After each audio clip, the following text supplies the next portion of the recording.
How would you describe a rose? Would you describe its color? Maybe you would describe how the petals wrap around and how it shows off and what it looks like. Would you spend time describing the way it grows? Maybe that fascinates you. Or the fact that at times it can look like a bush or a very mangy looking thing. See, certain things catch our eyes about a rose. And they stick with you. As I'm talking about a rose now, some of us have in our mind, maybe we're picturing a rose bush that we have in our backyard that you've tended and taken care of. Other times we're like, every time I think of a rose, I think of a dead rose because, well, I've killed every rose we've ever tried growing. I don't know.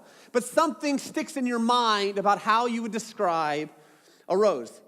And in that same way, certain things stick with you and certain things catch people's eyes about churches. When you describe a church, when you're like, hey, can you describe a Baptist church to me? Could you describe a Catholic church to me? Could you describe a Lutheran or Methodist or whatever church? You're going to get different descriptions because different things stick with different people. You might only get a description on what goes on the outside because they've never been actually inside a church. You might hear descriptions of what the culture says about the church and that, they're just grouchy, blah, blah, blah people, okay? And it can be really... it can really, sway and change depending on.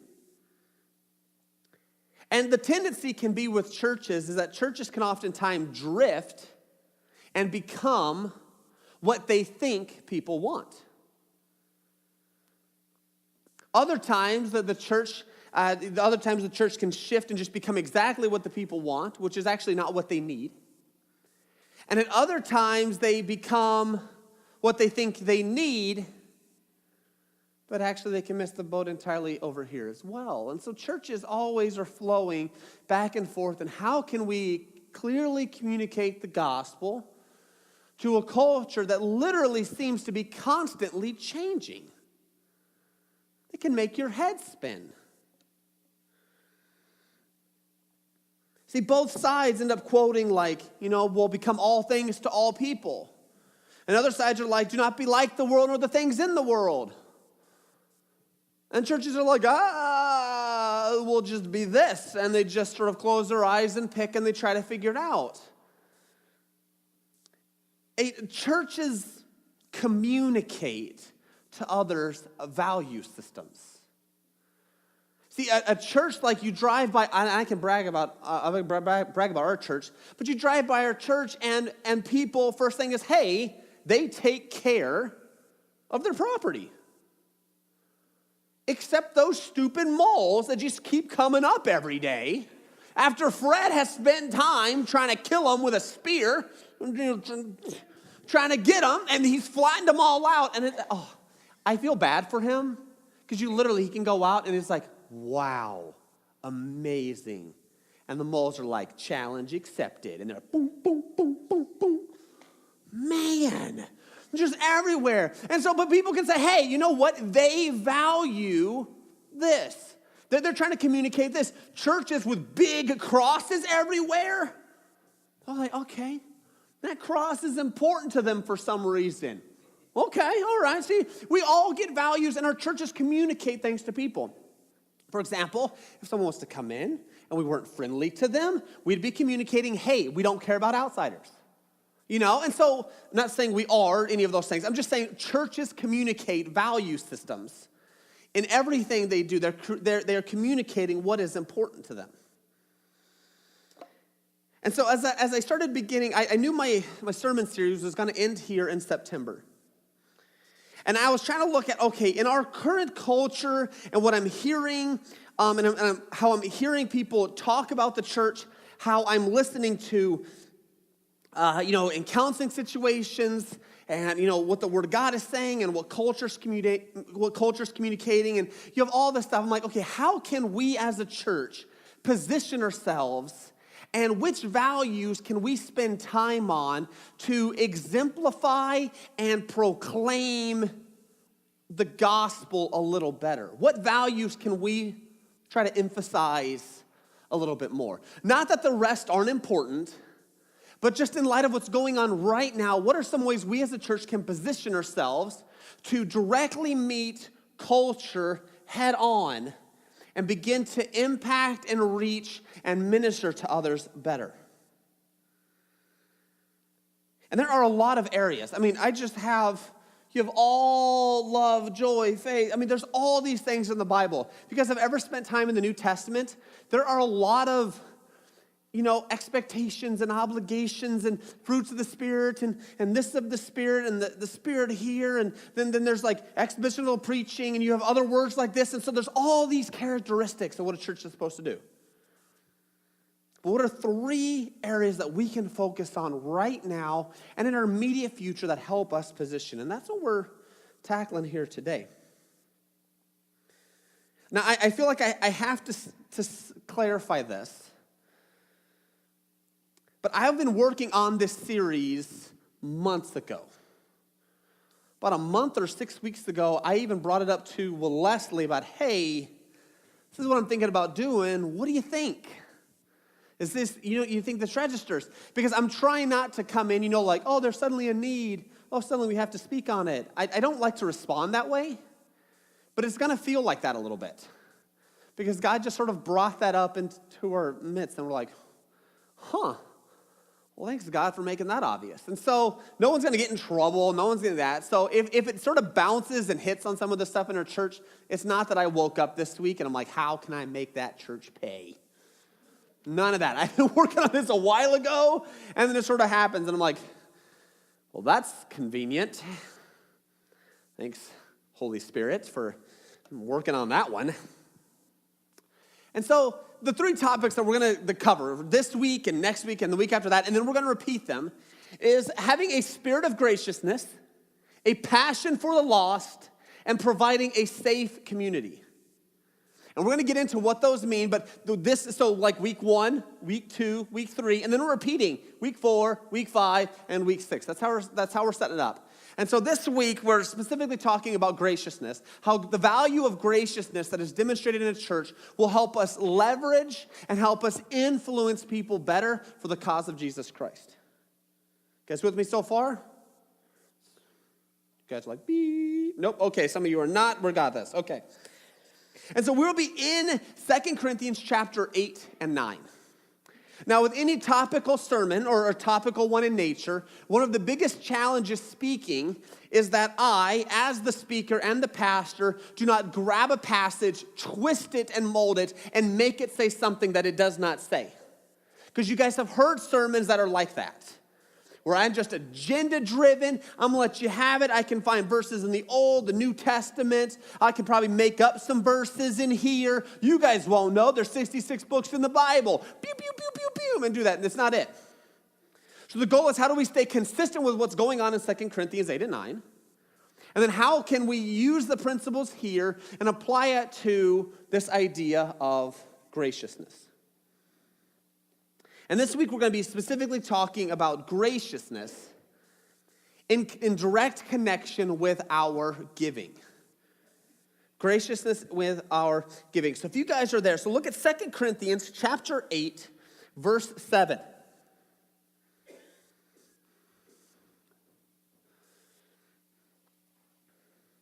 says, "But as you excel in everything, in faith, in speech, in knowledge, in all earnestness, and in our love for you, see that you excel in this act of grace also." Another way of saying grace is graciousness. Who knew? Oh, it's part of the word, okay? We get it. And so what Paul is talking here, he's like, yeah, so you see how he acknowledges here in this verse? He's like, I want you to excel in everything you do. All the fruits of the Spirit, all of it. I want you to excel in everything. See how he says in faith, in speech, in knowledge, in all earnestness and our love for you. He really does a good, description of everything, right? I want you to excel in your Christian life. But in this instant, I'm specifically talking to you about this act of grace, which we will see is actually the act of giving. I want you to excel in that act of graciousness. See, the church of Corinth was a church that was very dear and important to Paul. He spent years of his ministry there, and to what we know, he wrote multiple letters, including 1st and 2nd Corinthians.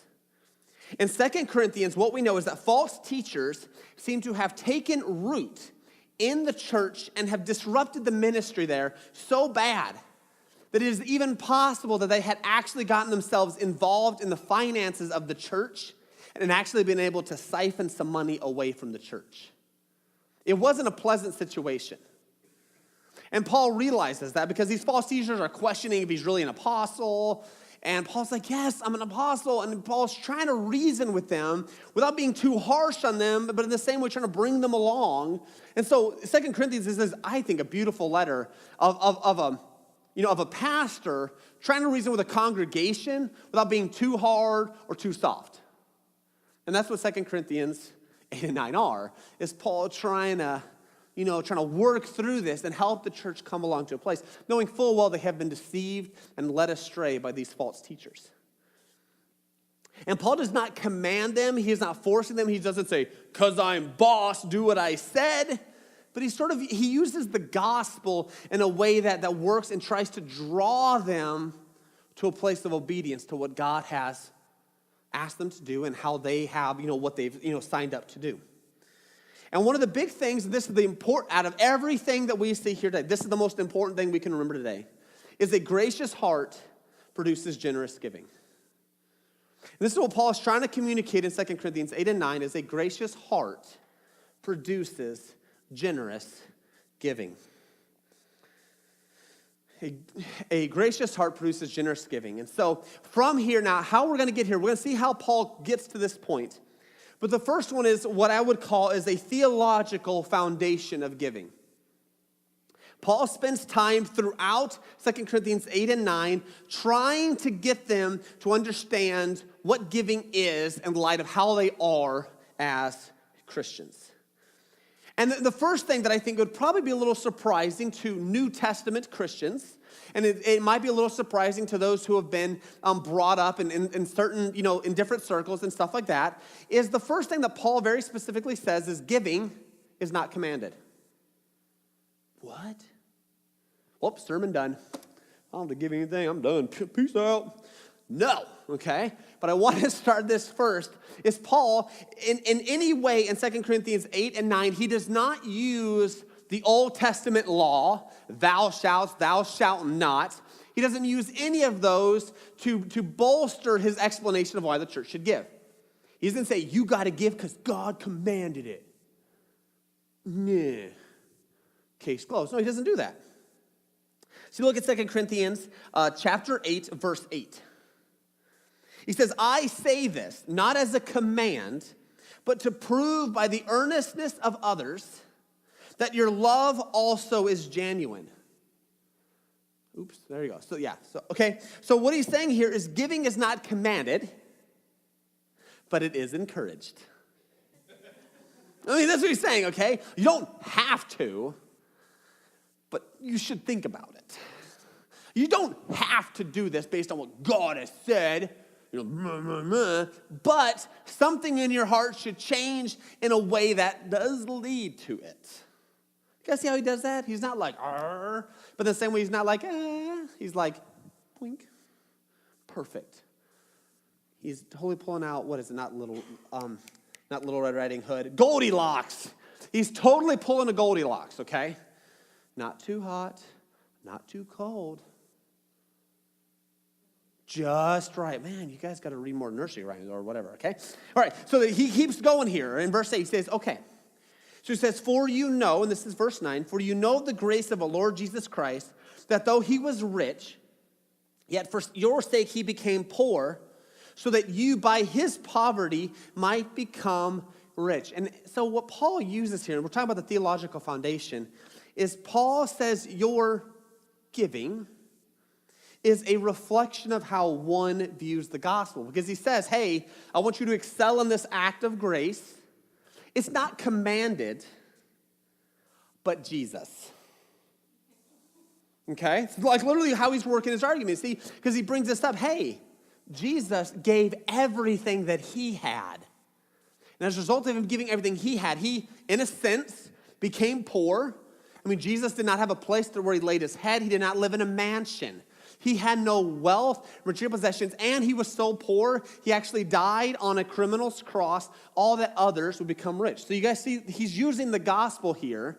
Jesus, God, became man and poor with the result that he wanted you to become rich.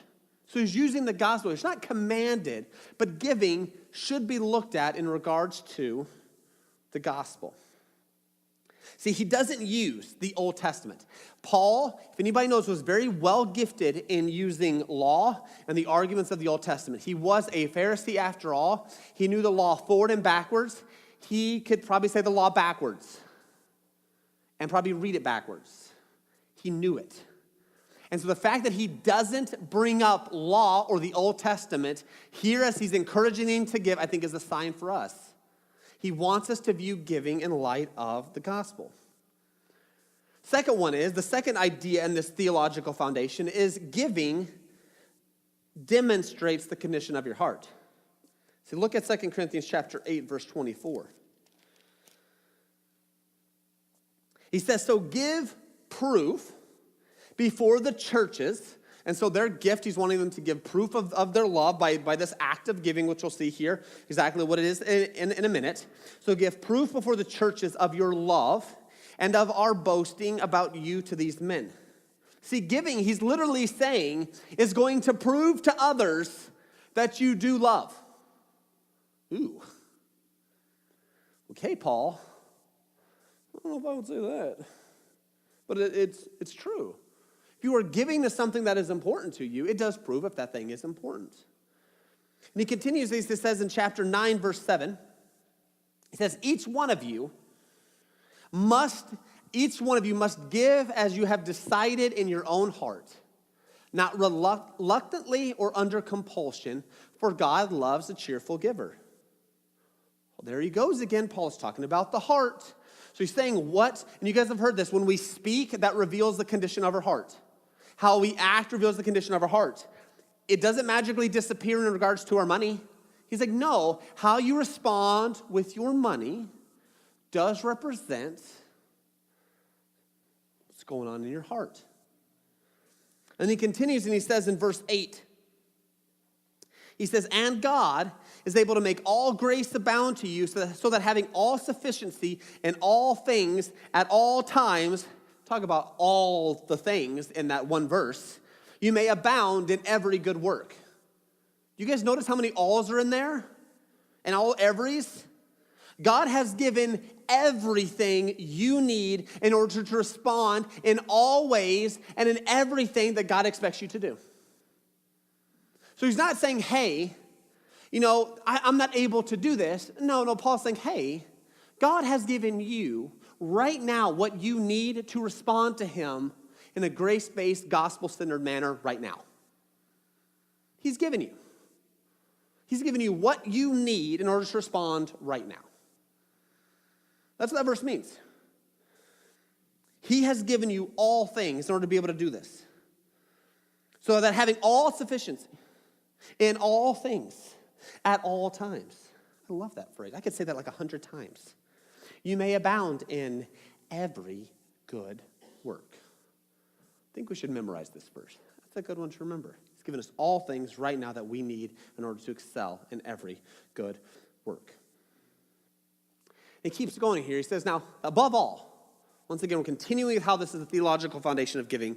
He says, so, one, the giving is not commanded, okay? It is actually a demonstration of how we view the gospel. Second one is giving does view what's going on in our heart and how we respond, how we live. It does connect there. Because did you guys notice, man, giving is directly in relation to how much we work. And when we work, we put our heart and soul in it, don't we? Oftentimes, we try to gut everything we got. And so there's a direct connection there, okay? And when we see it like, it can happen. And so Paul is saying, hey, I see it, okay? But God has given you exactly what you need right now in this moment to do exactly what God wants you to do. And above all, as we see in 2 Corinthians 9, 11 and 13, giving is an act of worship. Because he says, you will be enriched in every way to be generous in every way, which through us will produce thanksgiving to God. As the church is giving and their response to how God is working, they are showing their thanksgiving to God. That is an act of worship. And he keeps going. He says in verse 13, by their approval of this service, they, the people who will receive this gift, will glorify God because of your thanksgiving to God. That's your submission, because he just said it earlier, okay? That comes from your confession of the gospel of Christ. Back to the gospel. And the generosity of your contribution for them and for all others. Isn't that a really cool circle Paul's created here? As you are thankful to God because of what God has done for you, you get to minister to others. And as they receive this, they get to experience the grace of God in this way, and they get to worship God. Exactly. I love this passage, okay? But what's he talking about? Because all we're talking is this nebulous idea. See, if you guys look at 2 Corinthians 8, verse 4. So we've got to go back a few verses.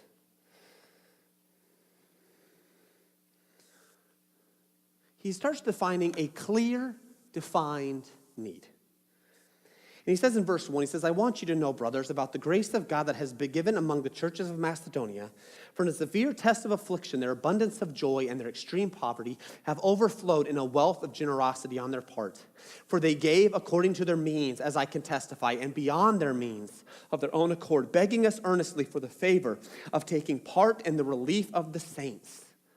What Paul is asking is that they would give in order to give relief to the saints in Jerusalem because they were under severe persecution. And Paul's like, hey, I know you guys got your trouble at home, but man, other churches are giving because this is a big deal. We have brothers and sisters in Christ who are struggling under severe persecution, and they need our help, and we've got to figure out how to help them. As he says in verses 16 through 18 of chapter 8, oh yeah, that's the one I just read. Okay, so he said, now he's verse 16, got to get here.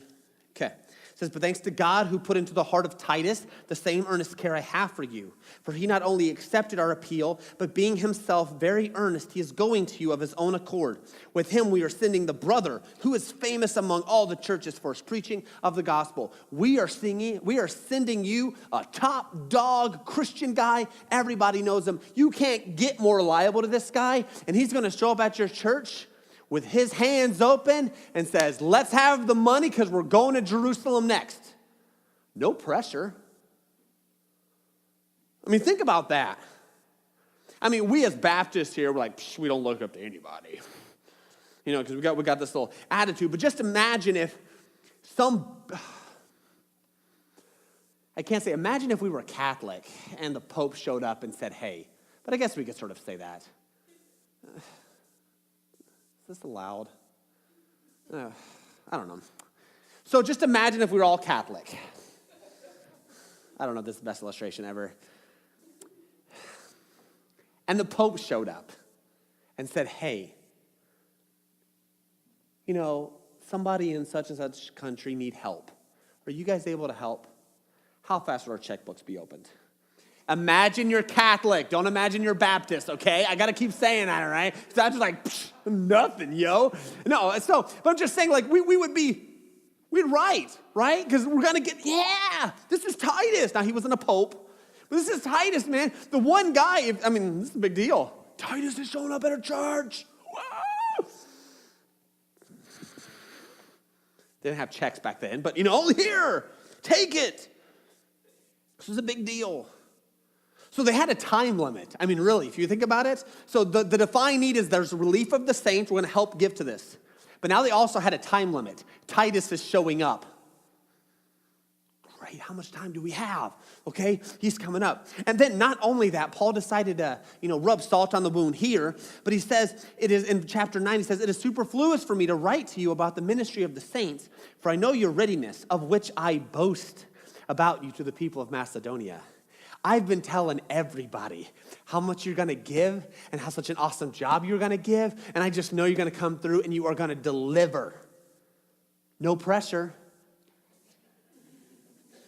And I think Paul actually meant it, okay? It's not like he was just doing it for the fun. Paul actually meant it. I know the church of Corinth is going to respond to the grace of God, and they are just going to bring it.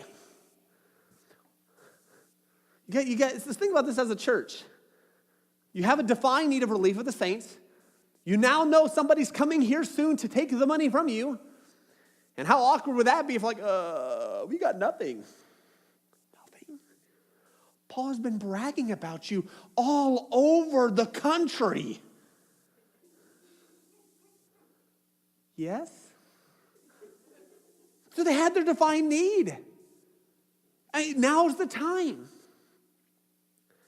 I feel like I gotta say this. So I personally don't enjoy talking about money. You can listen to anybody in about a 10-minute conversation, and you will find, I hate money. I don't like it. I just wish money grew on trees and wouldn't destroy the economic balance of the world. I get it. And so personally, I've been very hesitant. Because I also recognize that here I am up here talking about money, and you guys are going full well, we pay your salary, Pastor. I know that. This is really awkward for me, okay? It's an awkward conversation. And secondly, I've been very hesitant to talk about money before our church because I have heard from people how some of you guys got incredibly burned by previous pastors of the church in regards to finances.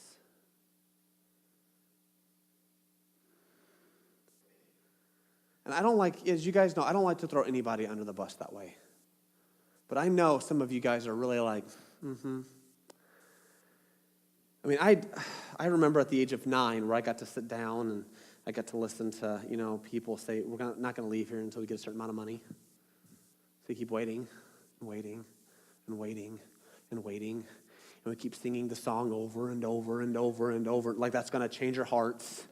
But finally someone's like, here, take $10. I mean, finally they got the money. So it was completely guilt-driven, hostage-taking. It was a load of garbage. So I get it. I remember that at this age now. It messes people up. But every year in May, we sign up, and we vote for a acceptance of the budget. And our budget, and in that budget, we take care of our salaries of staff, missionaries, expenses such as insurance and utilities, and the ministries our church does. Our budget is pretty lean. It's pretty awesome, I think, what we can do with the amount of money we can do. And as many of you guys know, here in August, we found out that our budget was actually going down pretty significantly. And it's not like, oh no, we're all going to die. But if it continues to go the way it's going, there's going to be ramifications, okay? And not like I'm going to punish you. No, not that. There's just ramifications, just not have enough money. You guys got that, right? Okay, all right.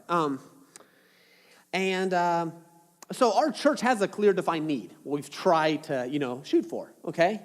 And in a way, we have a deadline, like as in, eventually we run out of money or whatever. And we don't have any big wigs guys coming, but there is a pope here. Who does? No, okay. So, yes, I pulled that off, okay? I pulled it off, all right.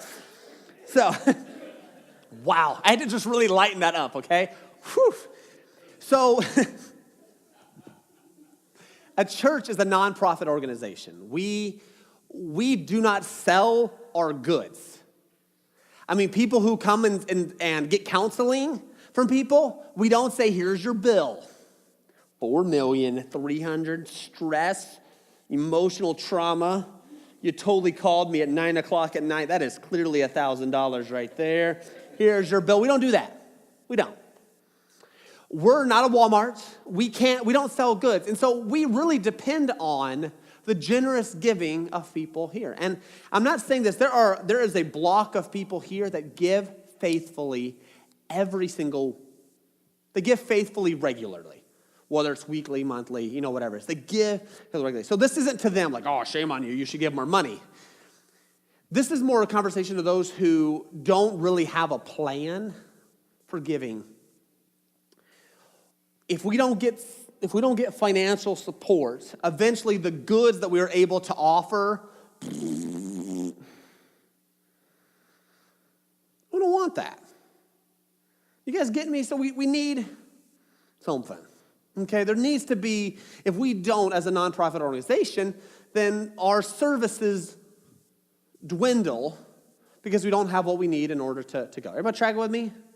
No one feel dramatically guilty, say, pastor hates me, just wants my money. No, stop it, okay? It's not it. And so Paul's given a clear defined need. You guys tracking with me so far? He has a theological foundation to giving. He then says, hey, it is here's the clear defined need. So it's not just throw your money in the air. Yay, make it rain. None of that. He's like, no, this is how you guys can financially contribute and advance the cause of Jesus. Here is your clear defined need. And all churches will function like that, but ours has one too. Our clear defined need is the ministries and services that we offer here at the church. And then lastly, is I think some of the coolest part is the result of generous giving. See, and what Paul is trying to communicate to this group who are giving to it is when you give, and I'll look at 2 Corinthians 8, verses 11 and 12. He says, so now finish doing it well so that your readiness in desiring it may be matched by your completing it out of what you have. You guys are like, what? Paul is saying, finish it well.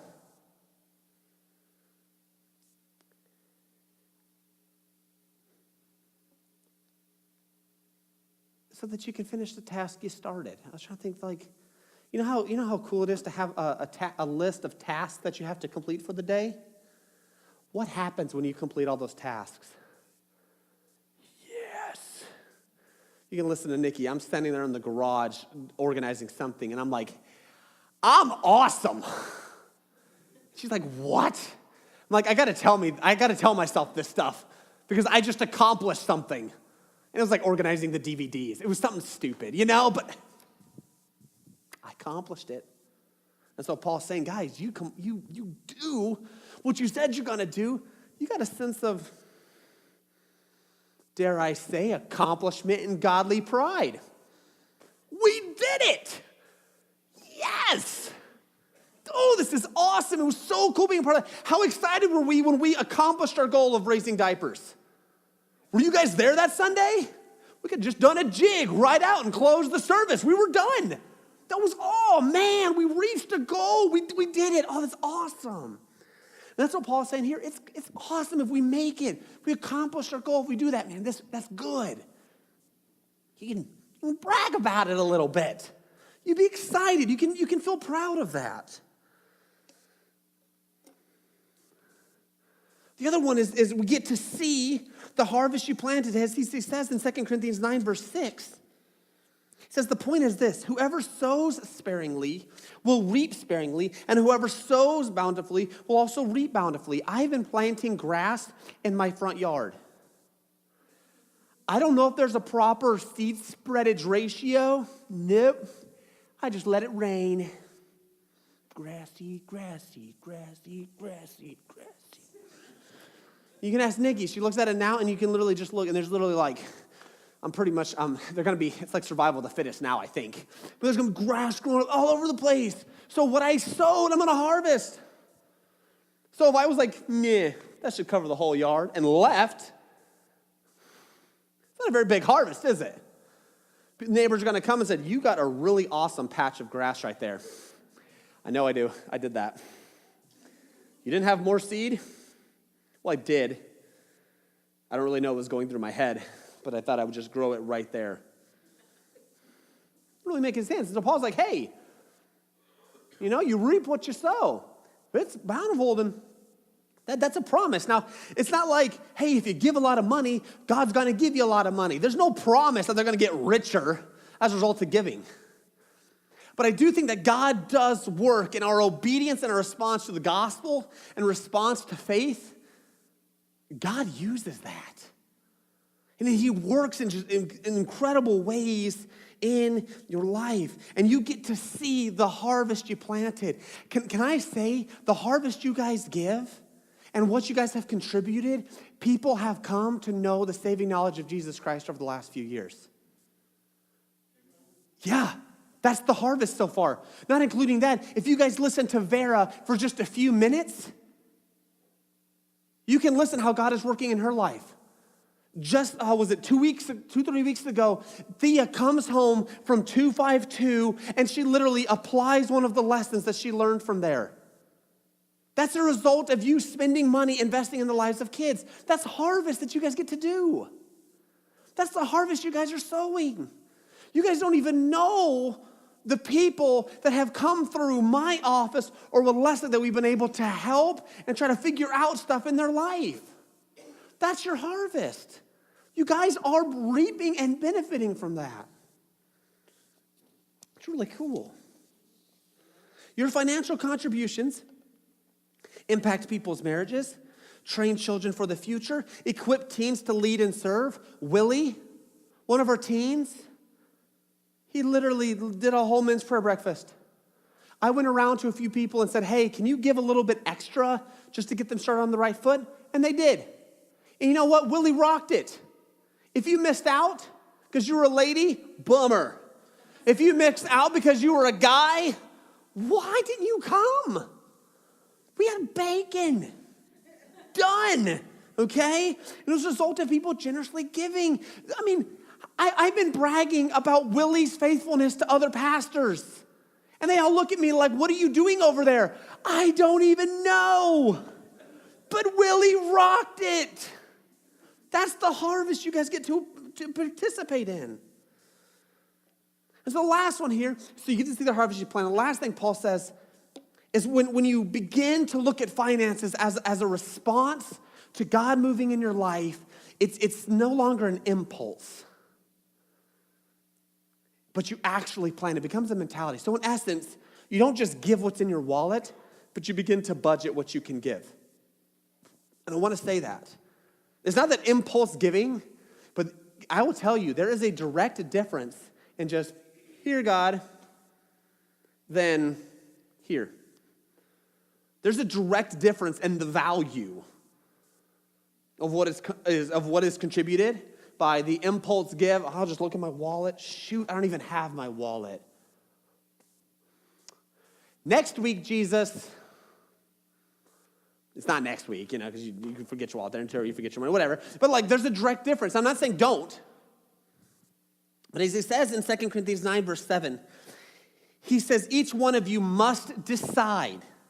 That is a full-blown decision I have decided in my mind and in his heart. Not reluctantly or under compulsion. That's impulse. Oh, I forgot the offering plate's coming my way. I'm going to ignore it. Or since I can't ignore it and everyone's watching me, and they stick their hand in, with the 10 cents. I gave $1, but everyone thought I gave a 5. No. And if that is you, I'm so sorry for embarrassing you right there. Because that would just be sad. But he says, we're not reluctantly or under compulsion, for God loves a cheerful giver.